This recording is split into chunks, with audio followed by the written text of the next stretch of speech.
Main event time. Oh boy. Well, it'll be interesting to see if you had the same main event. I have the Elite taking on FTR and CM Punk. Yeah, we agree. Yeah, I think that's the biggest. That's got to be the biggest match you could put on this card. Has to be. I agree that it is. It's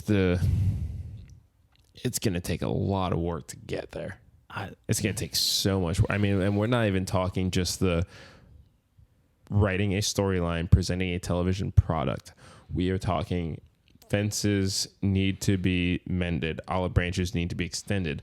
Muffins need to be baked. You know the best way to build a fence? You just stack the Benjamins up. Money solves it all.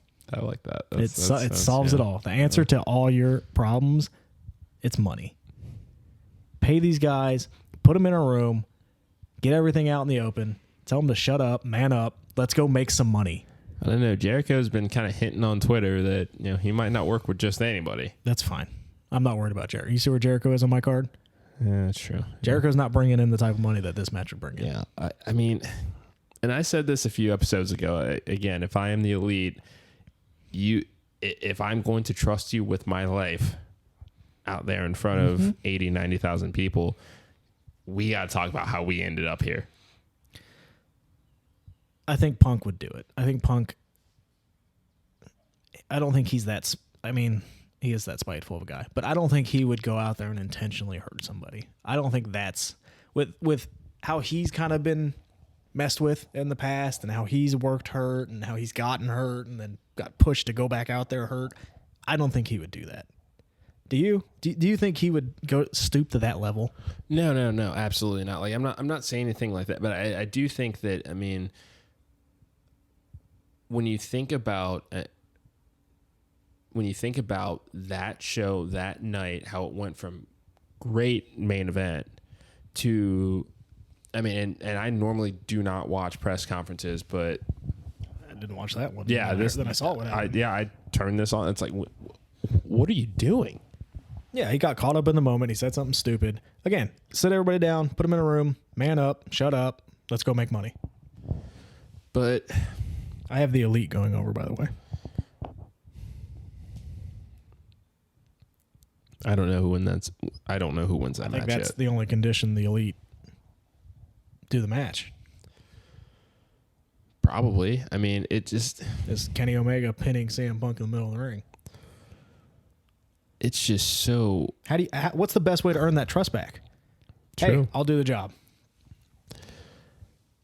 And I think for me, and I've given my thoughts on this before. And yes, you have. You're passionate about it too, and we love that. I appreciate that. Thank you. And there's some names missing on the card that I think will be on the card. That one of which I think you would agree fits into this camp for you because you are indifferent towards him now too. Okay. CM Punk for me, Jeff Hardy for you. Yeah, I'm. That's a tangent that we can go on. I assume he's going to be on your card, so. In some capacity, yeah. When we get there, we can discuss that. But yeah. Yes, I have made my thoughts known to you about Jeff Hardy, but not yet to everybody else. We'll cross that bridge when we get there. But yeah. Yeah, but with CM Punk, it just, I don't know. If he's on that card, it will do numbers for them. It just will. That's just the reality of the situation. I get that. I don't really want this match. I don't think that I do. I think that I will be entertained. This would be a big this would be a big fight feel for the main event, especially a heel FTR. Are you kidding me? And if Punk and FTR play it up as heel, the build of this is going to be awesome. But I also don't want to find ourselves in a Montreal type situation. I don't think you will. Again, I think the best way to earn the trust back between Punk and the Elite is Punk goes to them and says, hey, I will do the job at the biggest show of the year.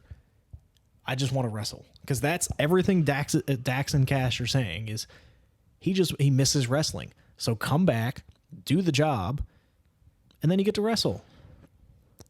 I just don't know if I can buy into it again. I mean, and that's fair. That's fair. Yeah. Again, see what you did there. Yeah, I just don't know that I can. I And you and I differ on that opinion. Yeah, I supported Punk. I bought a couple of T-shirts as a result of him returning, just so I could say that I've gotten my best in the world shirts. I still enjoy wearing them. Don't get me wrong. It's just it's hard to get invested again. It just went from 0 to 60 real fucking quick. Yeah. And I'm not sitting here saying that, I demand an explanation why or anything like that, but it's just kind of like you went in for yourself. And I think that this does need to be a part of a larger conversation, mostly because there's a Reddit thread going around that had it's just screaming tinfoil hats that we didn't really get a chance to dive into yet. I showed it to you a little bit before we started recording, but yeah, I'm just gonna say, okay, if you are booking that match and just for the purposes of this episode, okay, I'm gonna say the Elite, absolutely. Yeah, and I think last point on this, and we'll move on. Punk is starting to get into that territory of the veteran that just complains about everything and causes issues. Don't become Bret Hart. That's not what you want your legacy to be. Yeah.